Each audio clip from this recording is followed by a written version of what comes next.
अब कांग्रेस एनसीपी का महाराष्ट्र और हिंदुस्तान की सियासत में कोई मुस्तकबिल नहीं है।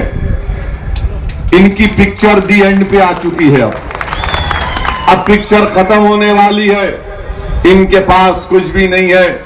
अरे हम पर इल्जाम लगाते, एनसीपी और कांग्रेस के कई एमएलएज बीजेपी और शिवसेना में कूद के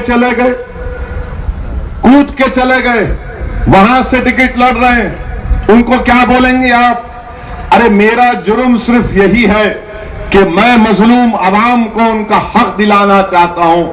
मेरा जुर्म सिर्फ इतना है कि मैं कांग्रेस, एनसीपी, बीजेपी, शिवसेना से, इनके इख्तिदार की ताकत से डरता नहीं हूं। मेरा जुर्म सिर्फ इतना है, मेरा जुर्म सिर्फ इतना है कि हम पार्लियामेंट में 2 हैं, मगर पूरे हिंदुस्तान की पार्लियामेंट को संविधान के उसूल के दायरे में रखकर जब बात करते हैं तो पूरा पार्लियामेंट हमसे परेशान हो जाता है।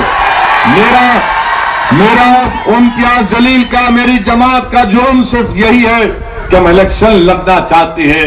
क्यों इलेक्शन लड़ना चाहते हैं? हमको हमारा मुकाम मिलना। और एनसीपी मंजलिस को फिरका परस्त कहती है। जब ट्रिपल तलाक का बिल लोकसभा में आया,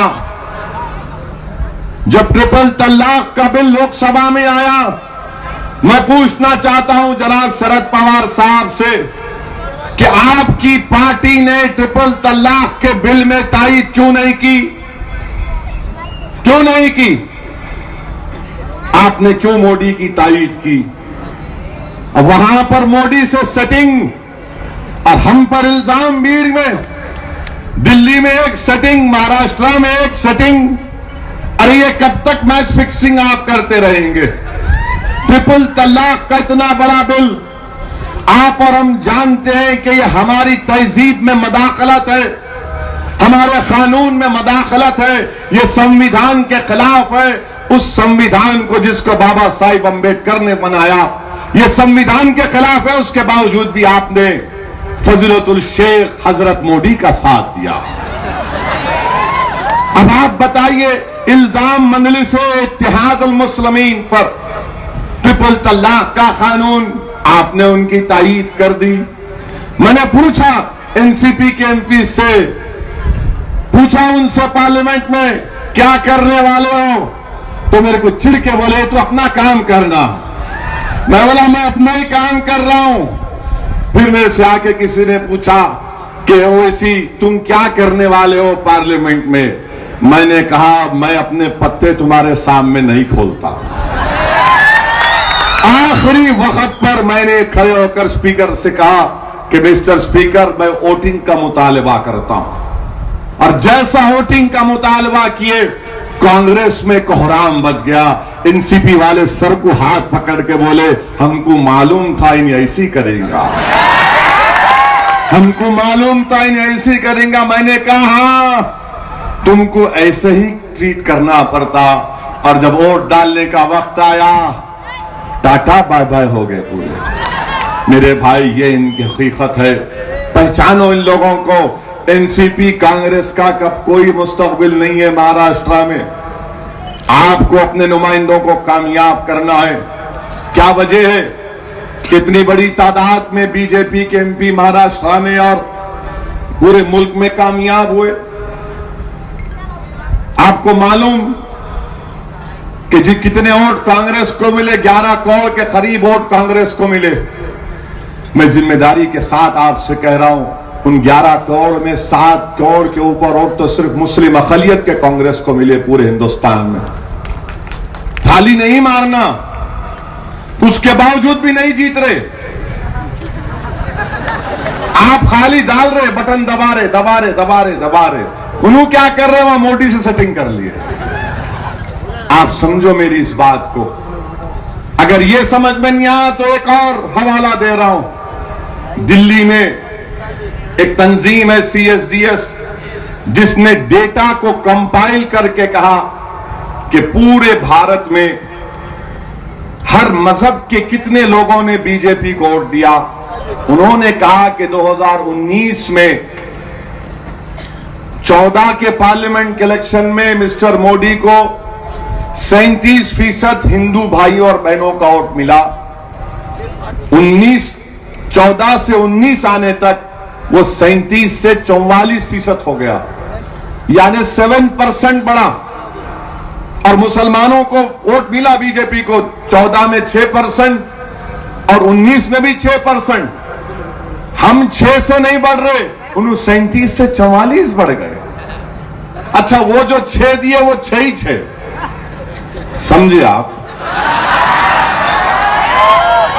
नहीं समझे? समझे ना, मैंने 6 सर, वो 6 ही दे सकते हैं उनको, मगर यहां 37 से 44 हो गया, यहां 37 से 44 हो गया। मैं आपको इसलिए कह रहा हूं ताकि जब मैं कोई बात करता हूं तो दलाइल को सामने रख के बात करता हूं, इसीलिए हमारे मुंह को कोई नहीं लगता। टीवी डिबेट में गए तो पूछते ओवैसी आ रहा नहीं आ रहा हुआ तो नहीं, तू जा, मैं नहीं जाता, तू जा। मेरे भाई, अब आप समझो, वोट वहां बढ़ रहा और हमारा हाल क्या नहीं, सेकुलरिज्म को जिंदा रखना है। अरे तुम नहीं बचा सकते सेकुलरिज्म को, आप अपने आप को बचाओ, अपने आप को बचाओ, खुदा के लिए समझो मेरी इस बात को। ये जो रात है ना, ये बड़ी लंबी अंधेरी रात होने वाली है, याद रखो। अगर तुम इस खाम ख्याली में रहोगे, अगर तुम इस खुशफहमी में रहोगे कि नहीं सब खत्म हो जाएगा, नहीं हो जाएगा। अगर तुम खुशफहमी का शिकार हो जाओगे तो हम खत्म हो जाएंगे, खुदा ना खास्ता। ये रात लंबी रहने वाली है और इस रात को चीर कर, अंधेरे को चीर कर अगर रोशनी को दाखिल करना है तो सिर्फ एक ही चीज है, मुत्तहिद हो जाओ, अल्लाह की जात पर तवक्कल करते रहो और उसकी जात से उम्मीद रखो। इंशाअल्लाह ताला वो रब्बुल आलमीन है, वो बातिलों के अंधेरों को मिटाएगा और इंशाअल्लाह ताला इस मुल्क में और अमन मजबूत होगा। ये काम, ये बात आपके सामने इसलिए रख रहा हूं ताकि आप यहां से जब उठकर जाएं तो आपको एक पैगाम भी मिले। और लोग बोलते हैं कि सेकुलरिज्म, अरे कहां सेकुलरिज्म है? अगर सेकुलरिज्म होता तो हिंदुस्तान की लोकसभा में मुस्लिम अकलियत के सिर्फ 23 क्यों कामयाब होते?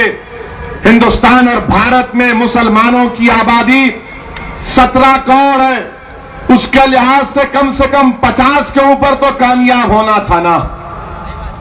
23 जीत कर आए, बताओ आप, मैं जिम्मेदार हूं उसका। मेरे अजीज दोस्तों और बुजुर्गों, सबने इल्जाम लगाया, मगर 15 साल के बाद अगर महाराष्ट्र में मुस्लिम अकलियत का एक एमपी कामयाब हुआ तो मंदलिस के टिकट पर इम्तियाज जलील साहब कामयाब हुए। इनका कोई कामयाब नहीं। आखिरी बार अब्दुल रहमान अंतोले साहब जीते थे 2004 में, मंदलिस ने जिताया। किसको हराया? शिवसेना को हराया। अब मुझे यकीन है कि भीड़ से भी इंशाअल्लाह ताला शफीक भाव यहां से शिवसेना को हराएगा, इंशाअल्लाह ताला हराएगा शिवसेना को। और हराएगा अकेले नहीं, आप तमाम को साथ देना पड़ेगा। क्या आप शफीक के साथ हैं मेरे भाई? इंशाअल्लाह बोल दिए, मगर 21 को भूलना नहीं।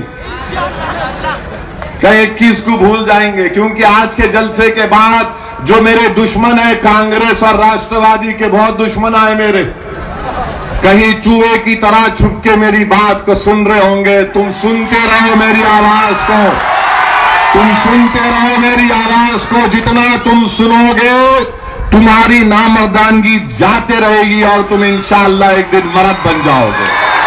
सुनो मेरी आवाज को, मेरी बात को सुनो, क्योंकि मैं जो कह रहा हूं, मैं उन गरीब मजलूमों के दिलों में जो जज्बात छुपे हैं ना, मैं उसको बयान कर रहा हूं। और अगर कोई आकर कहेगा सेकुलरिज्म की बात, उनका जवाब इससे दो कि दिल्ली में एक बच्चा था, नौजवानों का ग्रुप था, किसी महल्ले से गुजर रहे थे, मुठभेड़ हो गई, लड़ाई हो गई, किसी एक ग्रुप ने दूसरे बच्चे को खूब मारा, एक बच्चा दौड़ता हुआ खून में लुटपुट अपने घर को पहुंचा तो उसकी मां ने उसको देखकर कहा कि बेटे क्या हुआ, किसने मारा? वो बोला अम्मा लड़ाई हुई। क्यों मारा तुझे? तो बेटे ने कहा कि अम्मा मारने वालों ने समझा कि मैं मुसलमान हूं, मेरा नाम साहिल था। और उसके बाद वो बच्चा अपनी मां की गोद में सर रखकर ऐसा सोया कि जिंदगी भर के लिए सो गया, इंतकाल मर गया। वो ये नफरत है, ये हकीकत है। मैं झारखंड रांची गया, तबरेज का वाकया तुम जानते हो ना? तबरेज का वाकया जानते आप? कितने उसका वीडियो देखा? उसमें